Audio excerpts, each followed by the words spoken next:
Okay, good morning. Ito lang yung isang tanong sa akin, bakit ko lang ito ginagawa? Ginagawa ko kasi gusto kong makuha yung mga bagay na di ko kayang bilhin ngayon na gusto kong makuha in the future. Gusto kong makuha yung mga bagay na gusto ko na hindi ko ma-afford. Tapos yung mga bagay na para sa akin imposible, gaya ng mga sasakyan, gusto kong makuha yung mga ganung bagay. Tapos gusto ko rin makuha yung mga pangarap ko na hindi lang sa pangarap ko, pangarap din ng pamilya ko.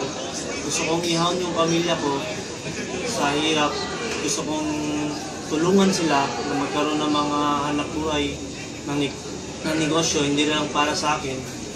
Tsaka gusto ko rin makatulong, makapag-inspire ng mga tao kung sa darating na panahon na maging successful ako. Gusto kong makita ko ng mga tao na maraming ma-inspire sa story ko, sa buhay ko, na galing ako dito na biglang naging ganitong buhay ko, na biglang nag-transform.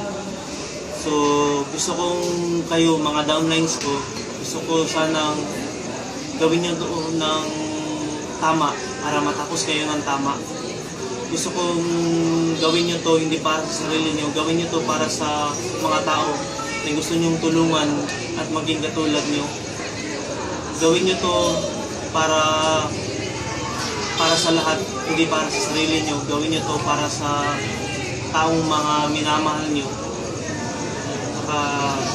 Yun.